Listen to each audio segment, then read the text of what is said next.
Ne créez pas un produit, un service, voire une entreprise pour répondre à un besoin. Le besoin à lui seul ne suffit pas. Il ne suffit pas. Ça va vous paraître étrange. Vous voulez savoir pourquoi?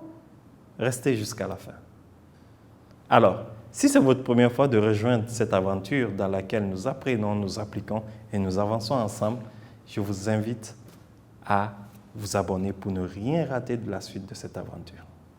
Ici, nous parlons de communication, nous parlons de marketing, nous parlons de développement personnel, nous parlons de gestion d'entreprise et nous parlons aussi de gestion de carrière.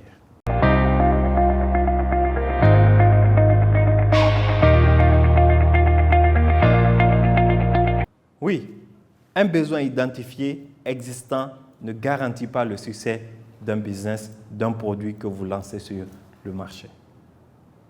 D'abord, c'est quoi un besoin? Un besoin, c'est un élément nécessaire à la survie. J'ai besoin de m'habiller, j'ai besoin de rester en santé, en bonne santé, j'ai besoin de voyager. Ce sont des besoins. Cela ne suffit pas. Dans le besoin de rester en santé, on a besoin de garder notre environnement propre, par exemple. Vous arrivez dans un quartier, vous remarquez que les gens prennent beaucoup de temps sur les tâches ménagères. Laver la maison, laver les habits, repasser et tout ça. Vous dites, ah, ça c'est quelque chose d'intéressant. Si j'envoie des aspirateurs ici, ça va marcher forcément parce que les gens ont besoin de ça, ça va les faire gagner beaucoup de temps qu'ils pourront économiser aussi et faire sur autre chose. Si j'ouvre un pressing, ça va beaucoup être bénéfique parce que les gens pourront prendre ce temps-là et s'occuper à autre chose. Et le pressing va faire le travail à leur place. Ça, c'est un besoin que vous aviez identifié. Mais ça ne suffit pas à ce que votre business soit rentable, soit un business prospère. Il faut que ce besoin évolue. Le besoin doit évoluer et aller à un stade de désir. Le désir, c'est quoi? C'est un besoin porté sur un objet spécifique. Oui, les gens n'ont pas juste besoin de nettoyer leur maison, ils ont besoin d'un aspirateur. Ça devient un désir précis. Les gens n'ont pas besoin juste de laver leurs habits. Ils ont besoin que cela soit fait dans un pressing par des professionnels. Ça, c'est un désir. Ça commence à devenir intéressant. Mais ce n'est pas encore suffisant pour que votre business puisse réussir.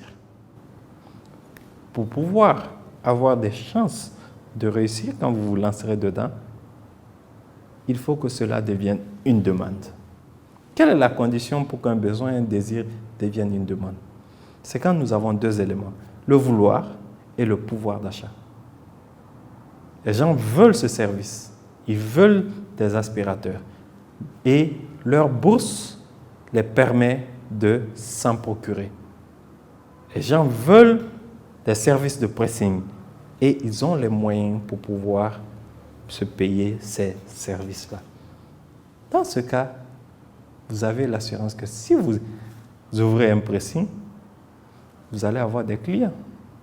Sinon, même si les gens ont envie de le faire, si vous ouvrez un pressing et que cela ne rentre pas dans les finances de ces ménages, vous allez aller en faillite.